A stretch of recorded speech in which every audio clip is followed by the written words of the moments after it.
Let's talk about this African village and what we're trying to do with it. Okay. Well, let me start from the beginning, Loretta, to say that Makhaya is really an arts and cultural development project. So that's its broader kind of brief. The village is simply a methodology that we're using to showcase what we have to offer, particularly in South Africa, but eventually also the rest of the continent. And the products, if you like, that we're showcasing is the range of arts and culture that we have in South Africa, from music to dance, you know, visuals and performing arts as well as craft. How do we make culture commercially viable as well as spiritually uplifting? I think we tend to focus on the latter part, trying to create some kind of a social awareness and awakening in our spirits, but we don't make money out of it. Yes. Well, I mean, and typically that's been our experience in South Africa as well. And it's not just here, it's everywhere else that I've certainly had experience of. First of all, I think the recognition that art and culture is also a communicative tool. And so what arts and culture does, because I think arts and culture transcends differences of race and class and gender and everything. People understand the language of music, the language of painting, of fine arts, the language of performing arts.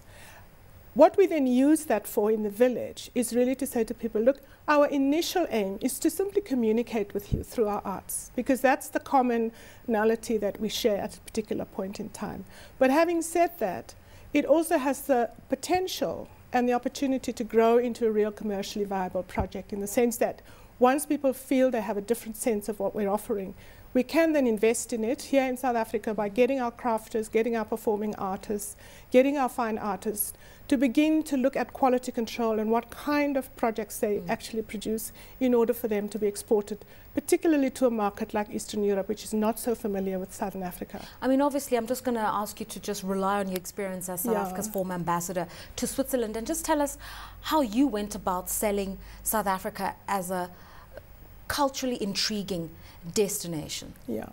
Okay. What I did is that, and I did a lot of things, but the one I will focus on is how we used it as a way of celebrating our 10th anniversary.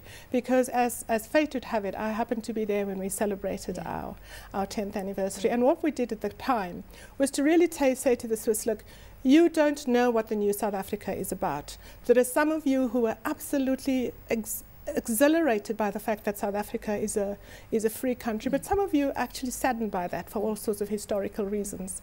So what we did then, in order to, in a sense, reach both the people who liked us and the people who didn't like us, and my intention was really to focus on those who didn't like us, and then use the medium of arts and culture to create a common language between us. So for that whole year, I had a sort of promote South Africa for the whole year campaign project, and I used only arts and culture to get ourselves reconnected to that society. So visibility and dialogue. Exactly. Visibility through arts, through dance, through literature, through music, through our wines, through our cuisines, which we sold, you know, in the shops in Bern and in Zurich, etc. You talk about brand appeal, and some would say that when you just look at a range of African art forms, they tend to be so localized. We tend to tell stories that speak to our personal histories as South Africans or Zimbabweans or whatever the case may be, and we don't try to use the images or the messages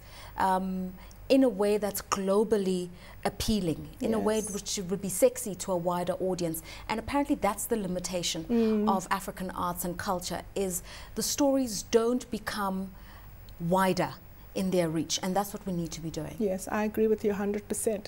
And just in testimony of that is that when, during the same year of 2004, what our ambassador then, Lindiwe Mabuza, did when she was in London is that she identified a whole range of crafters and artists in Britain who came down to South Africa, worked with our people down here, and what they did was to create a sort of a hybrid, something that was appealing to them but didn't lose its African essence, but something that would also be appealing to us. So that's also one of the methodologies that I think we've learned from.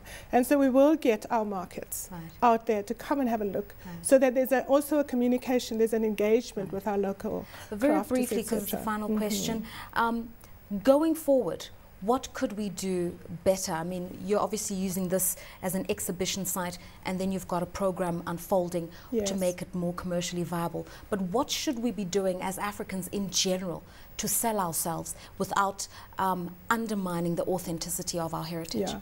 In a sense, I think we're doing that, but we're not doing it explicitly. Because even today, throughout the whole world, there are so many things going on celebrating Africa Day.